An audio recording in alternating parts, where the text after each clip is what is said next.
असम के एक छोटे से कस्बे पुरानी गोदाम के पास एक पेड़ है, एक बरगद का पेड़ जो दिन में तो एक नॉर्मल सा पेड़ लगता है, लंबा, शांत, उदास। लेकिन रात होते ही वो पेड़ ऐसा लगता है मानो एक बहुत बड़ा विशाल सा दानव खड़ा हो, और उस बरगद के पेड़ से जो रूट्स लटक रही होती हैं वो उस दानव की लटाएं लगती हैं। आज की कहानी एक लड़के की है और उस लड़के का नाम है प्रभात। ये प्रभात असम के इसी गांव पुरानी गोदाम का रहने वाला लड़का था, लेकिन नौकरी के चक्कर में वो रिसेंटली अभी गुवाहाटी शिफ्ट हुआ था। उसका बचपन का एक दोस्त था जिसका नाम था ऋतुराज, और बाद में जब वो वापस गुवाहाटी से अपने गाँव आता है किसी इम्पोर्टेंट काम की वजह से, तब उसे पता चलता है कि उसके बचपन के दोस्त ऋतुराज का एक्सीडेंट हो गया है। लेकिन एक्सीडेंट का रीजन जो होता है वो काफी सारे प्रश्न खड़े कर देता है हमारी कहानी के प्रभात के लिए, क्योंकि ऋतुराज का एक्सीडेंट उसी पेड़ से जुड़ा हुआ है जिसकी बात मैंने शुरुआत में की थी।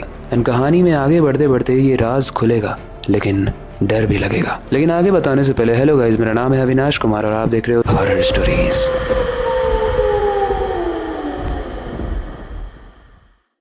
गाइस, वैसे तो वहाँ के लोकल लोग कह रहे थे कि ऋतुराज ने अपनी बाइक पर बैलेंस खो दिया और वो उस पेड़ में जाके टकरा गया, लेकिन प्रभात जानता था कि असलियत ये नहीं है, क्योंकि प्रभात के हिसाब से ऋतुराज एक बहुत ही जिम्मेदार इंसान था और वो जो भी चीजें करता था वो बहुत ध्यान से करता था। तो वो बाइक कैसे सही से नहीं चला रहा था। अब एक रात क्या हुआ कि प्रभात अपने पुराने दोस्तों के साथ बैठा हुआ था, तो वही पुरानी बातें जो दोस्तों के बीच में होती हैं, उसके बीच में ही कोई एक दोस्त कहता है कि वो पेड़ याद है, आखिर ऋतुराज का एक्सीडेंट वहीं पर जाके हुआ।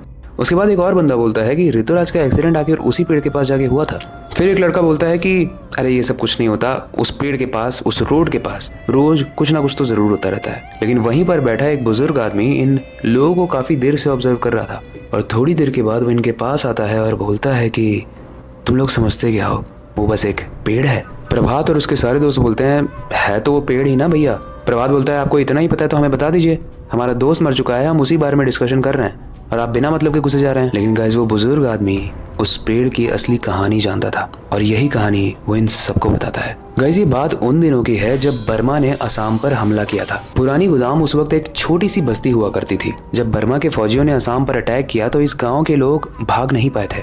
उसके बाद बर्मा के जितने भी फौजी थे उन्होंने इस गाँव के लोगों को कस के बांध दिया इसी पेड़ से, और उसके बाद उन दिनों जो उनके बंदूक के आगे बड़ा सा चाकू लगाया जाता था, उसी चाकू से बर्मा के फौजियों ने इस पुरानी गोदाम गांव के लोगों को, जिनको इन पेड़ से बांधा गया था, एक एक करके उनकी पूरे बॉडी में उस चाकू को घोंप घोंप के उनको मार दिया। लेकिन कहानी यहीं पर अंत नहीं हुई।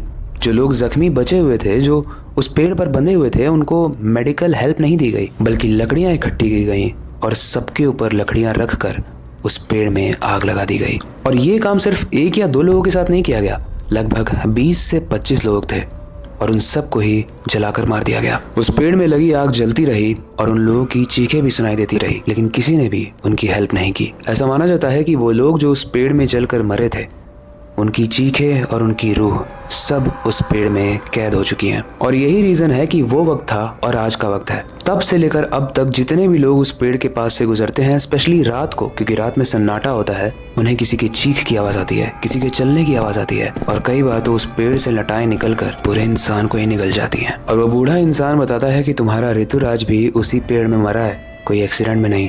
प्रभात पूछता है कि कैसे, उसने क्या किया था? वो आदमी बताता है कि दरअसल ऋतुराज को एक लड़की की आवाज आई थी, एक लड़की की आवाज जो उस पेड़ से आ रही थी। ऋतुराज को लगा कि कोई उसकी हेल्प मांग रहा है और वो उस पेड़ के पास जाता है, और धीरे धीरे वो इतना पास चला जाता है जिसके बाद वो पेड़ पूरा का पूरा ऋतुराज को खा जाता है। अब गाइस, शुरू में तो प्रभात ये सोच रहा था कि शायद इस पेड़ का ही हाथ होगा इस ऋतुराज की मौत के पीछे, लेकिन अब प्रभात को लग रहा था कि शायद ये कोई कॉन्स्पिरेसी थ्योरी है, यानी मनगढ़ंत कहानी जो गांव के ही किसी क्रिमिनल ने बनाई होगी। इसीलिए वो डिसाइड करता है कि वो इस पेड़ के पास जाएगा, और अगर वो पेड़ इसे खा जाता है, वो मान लेगा कि इस पेड़ में सच में कुछ प्रॉब्लम है। प्रभात ने बचपन से ही बहुत सारी हॉरर स्टोरीज सुनी होती हैं, जैसे आप सुन रहे हो, तो अक्सर हॉरर स्टोरीज में जो होता है वो भी वही करता है। वो भगवान वाली ताबीज ले लेता है, थोड़ा सा गंगा जल लेता है और सोचता है कि ये सारी चीजें मुझे प्रोटेक्ट करेंगी। इसके अलावा उसके दोस्त उसे मना तो करते हैं, लेकिन वो मानता नहीं है, और जाते वक्त उसका एक दोस्त उसे हनुमान चालीसा की एक बुक भी देता है कि भाई ये तेरी रक्षा करेंगे। रात के ठीक 12 बज रहे थे और प्रभात अपनी बाइक को ऑन करता है। ज्यादा टाइम नहीं लगता है निकले हुए, और वो पेड़ के सामने होता है। पेड़ वैसा ही था, एकदम शांत, लेकिन हवा काफी भारी फील हो रही थी और हवा में एक ठंडक भी थी। उसके कान में किसी के फुफकारने की आवाज़ भी आ रही थी। वो बाइक से उतरता है, बाइक को स्टैंड पर लगाता है और धीरे धीरे पेड़ की तरफ बढ़ने लगता है। वो अच्छे से उस पेड़ को ऑब्जर्व कर रहा था, हर तरीके से देख रहा था और कहीं कोई भी मूवमेंट नहीं हो रहा था। जब उसे ऐसा फील होता है कि सब सेफ है तो पेड़ के एकदम करीब चला जाता है। लेकिन तभी उसे एक आवाज़ आती है, एक आवाज़ जिसकी तरफ वो कान जब लगाता है तो उसे ऐसी आवाज़ आती है मानो कोई धीरे आवाज़ में बोल रहा हो, मुझे बचाओ। उसने तुरंत टॉर्च जलाई, लेकिन सामने कोई भी नहीं था। फिर धीरे से ही वहीं से एक हंसी की आवाज़ आती है। मतलब अभी जहाँ से रोने की आवाज़ आ रही थी, अब वहाँ से हंसी की आवाज़ आती है। लेकिन उसके बाद एक और आवाज़ आई, एक आवाज़ जिसमें सिर्फ एक आवाज़ नहीं थी बल्कि बहुत सारे लोगों की आवाज़ें थी। उसके बाद प्रभात को एक छोटा सा होल दिखता है उस पेड़ के अंदर, और जैसे ही प्रभात उस होल के अंदर अपने आँखों से देखने की कोशिश करता है, वो देखता है कि उस पेड़ के अंदर बहुत सारी इंसानी मुंडियाँ हैं और वो सारी ही मुंडियाँ प्रभात को देख रही हैं।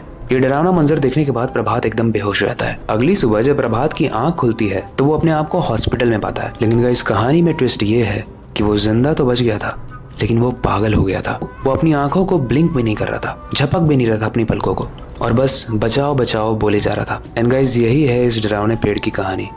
अक्सर जो भी लोग उस पेड़ के पास जाते हैं उसे वो पेड़ ऐसा माना जाता है कि निगल लेता है पूरा का पूरा। और उस पेड़ के अंदर एक ऐसी जगह है जहाँ पर वो मुंडियों को इकट्ठा करता है। ऐसा माना जाता है कि जब इसमें बहुत सारे लोगों को जलाकर मारा गया होगा तब से ये पेड़ श्रापित बन चुका होगा। लेकिन हमारी कहानी का प्रभात मरा तो नहीं, लेकिन वो पागल हो गया, उसकी ज़िंदगी ख़राब हो चुकी थी। इसीलिए कभी भी जब आप ऐसी कहानी सुनो, किसी गांव में जाओ, किसी शहर में जाओ, तो कहीं पर कोई कॉल सेंटर हॉन्टेड होता है, कहीं पर कोई पेड़, तो कहीं पर तो कोई स्कूल भी हॉन्टेड होता है। कई बार कुछ चीज़ें भी होती हैं जो श्रापित होती हैं। और जब भी आप ऐसी कहानियाँ पढ़ते हो तो हमको ओवर स्मार्ट नहीं बनना है, बल्कि ऐसी चीज़ें होने से खुद को बचाना है, क्योंकि ज़िंदगी एक ही होती है। रिस्क लिमिटेड लेना चाहिए, ऐसा नहीं कि ज़िंदगी ही ख़त्म हो जाए। लेकिन फिर भी जाने से पहले आपसे एक क्वेश्चन पूछना चाहूँगा।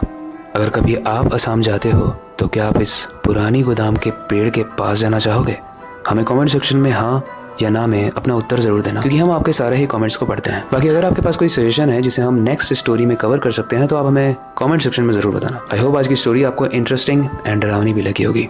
लेकिन अब वक्त आ चुका है इस स्टोरी को एंड करने का, नई सुपर इंटरेस्टिंग एंड डरावनी स्टोरी पर काम शुरू करने का। लेकिन जाने से पहले मैं हमेशा की तरह एक ही चीज़ करना चाहूँगा, अपनी क्यूरियोसिटी को डाई मत होने देना, नई चीज़ें सीखते रहना, अपने बेड के नीचे और खिड़की के बाहर ज़रूर देख लेना, कहीं कटी हुई मुंडियाँ तो नहीं लहरा रही हैं।